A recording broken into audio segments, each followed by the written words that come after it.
What is your advice to graduates కన్నా ఒక coding అంటే ఇష్టం ఉండే వాళ్ళకి, ఒక 10th class student who is aspiring to become a developer or data analyst కానీ, front end developer, back end developer DBA అవ్వాలన్నా, వాట్ ఈజ్ యువర్ అడ్వైస్? అంటే what path they need to choose starting from BTech, IT, CSC, this one is known, but apart from that what other skills he should develop?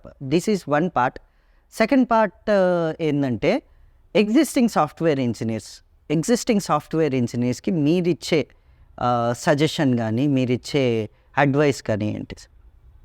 వాళ్ళ educational బ్యాక్గ్రౌండ్స్తో పని లేకుండా if you want to shine, అంటే some of the top notch companies are setting the standards, అంటే లోపలికి entry level స్టాండర్డ్స్ని వాళ్ళు set చేసుకున్నారు. అవును. కానీ nobody can stop if you are exceptionally good programmer. Okay, nobody can stop you. అవును. Okay. So నేను suggest ఏం చేస్తానంటే, ఎయిదర్ ప్రొఫెషనల్ గ్రాడ్యుయేట్స్కి కానీ నాన్ ప్రొఫెషనల్ గ్రాడ్యుయేట్స్కి కానీ ఎవరైనా who wants to join in software industry and who wants to shine themselves into software industry, okay, a thorough theoretical knowledge అనేది ఏ subject అయినా తీసుకోండి. You take one particular subject, let us say it's a MS Office or data science or cloud computing, anything. A stream తీసుకున్నా కానీ థియరిటికల్గా మీరు బాగా చదవండి. Okay, 1కి 10 సార్లు చదవండి థియరీని, ఓకే, 100 సార్లు చదవండి. You will get theoretical knowledge. Then understand how to practice the practical coding and programming language. ఆ కోడింగ్ అండ్ ప్రోగ్రామింగ్ మీరు 100% మీరు చేయాల్సింది. అలా ప్రోగ్రామింగ్ స్కిల్స్ని కంపల్సరీగా మీరు డెవలప్ చేసుకోవాలి. Okay, okay. I'm not asking about your educational background, anybody. You have to understand the theoretical knowledge. At the same time you should be proficient in programming. ఆ రెండు వచ్చిన తర్వాత you must work in any particular company. A company, చిన్న company అయినా, లేదంటే ఒక 2 employees ఉండే కంపెనీలో అయినా సరే. ఓకే. అప్పుడు ఎక్కువ స్ట్రెస్ ఉంటుంది, డెడ్ లైన్స్ ఎక్కువ ఉంటాయి, అట్లా ఉంటాయి. ఆ వర్కింగ్ నాలెడ్జ్ వచ్చిన తర్వాత you will develop life skills. అవును. లైఫ్ స్కిల్స్ డెవలప్ చేసుకోవాలి, ప్రొఫెషనల్ స్కిల్స్ డెవలప్ చేసుకోవాలి. ఓకే. మీరు ఎక్కడో చోట డబ్బులతో సంబంధం లేకుండా, నాకు డబ్బులు ఇస్తేనే నేను వర్క్ చేస్తాననే మాట వదిలేసి ఒక 1 year డెడికేటెడ్గా ఈ థియరిటికల్ అండ్ ప్రాక్టికల్ నాలెడ్జ్ని డెవలప్ చేసుకుంటూ you have to work in any organisation for 1 year. Okay. Regardless the profits whatever you are getting from that company.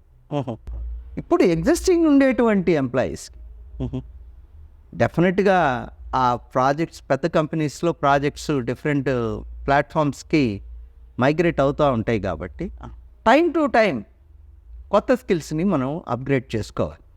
అది పెద్ద కష్టమేం కాదు, ఎందుకంటే జావా నేర్చుకున్నవాడికి .NET నేర్చుకోవడం అనేది కష్టమేం కాదు. ఓకే. అలా అప్గ్రేడేషన్ చేసుకుంటూ వాళ్ళు ఆ కంపెనీ ఏ ప్రాజెక్ట్స్ తీసుకోబోతూ ఉంది అనేది ఉంటుందో వాటిల్లో ప్రావీణ్యాన్ని సంపాదించాలి.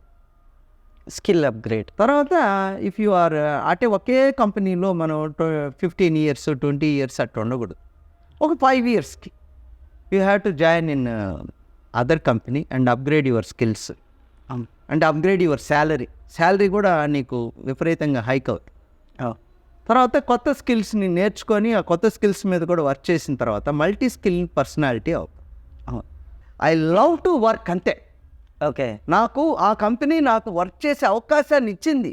అవును. నా బ్యాక్గ్రౌండ్ ఏంది, MA ఇంగ్లీష్ చదువు చెప్పుకునేవాడికి ఒక సాఫ్ట్వేర్లో నేను చేయగలిగేటువంటి ఒక ఆపర్చునిటీ ఇచ్చింది. సో దీన్ని నేను చాలా జాగ్రత్తగా గాడ్ లాగా చేసి, అవును, ఇష్టపడి చాలా భక్తితో చేసేవాడిని. అంటే ఆఫ్ కోర్స్ 8 hours కాదు, నేను 10 hours 12 hours కూడా వర్క్ చేసేవాడిని. అంటే నాకు స్ట్రెయిన్ అనిపించేది కాదు.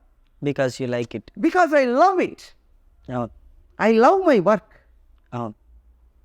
అలా చేసిన దానివల్ల అద్భుతమైనటువంటి అప్గ్రేడేషన్ వచ్చింది. ఓకే. నేను చేసేటువంటి దాంట్లో అప్గ్రేడేషన్స్ ఫాస్ట్గా కొట్టారు. నేను చేస్తే ఆ కంపెనీకి ఎక్కువ ఆదాయం. I don't just forget about it. అవును. నీకు అవకాశం ఇచ్చాడు, ఈ వర్క్ చేసే అవకాశం ఇచ్చాడు, దాని అంతా చూడండి. ఓకే. ఎగ్జిస్టింగ్ ఎంప్లాయీస్ అందరు కూడా అది నెగిటివ్ మెంటాలిటీస్ని నేను చూశాను కొంతమందిలో. నాకేంటి అనేటువంటి మాట వచ్చేది. అవును. రిట్రెంచ్మెంట్ తర్వాత ఎంప్లాయీ రెసిషన్ ఉండేటువంటి ఈ రోజుల్లో మనం ద్విగుణీకృత ఉత్సాహంతో చెయ్యాలి, కానీ నాకేంటి అనేటువంటి దాంతో చేయకూడదు. ఎన్ని రోజులు చేస్తారు? ఇప్పుడే. తర్వాత నా ఏజ్ వచ్చిన తర్వాత మీరు రిటైర్ అయ్యి హ్యాపీగా ఉంటారు. Thank you so much, sir, for spending time with us and providing your valuable feedback to us. Thank you very much, and we wish you very long and happy life. Yeah. And continue to inspire us Yeah. the way you are inspiring. Thank Thank you. you. Thank you.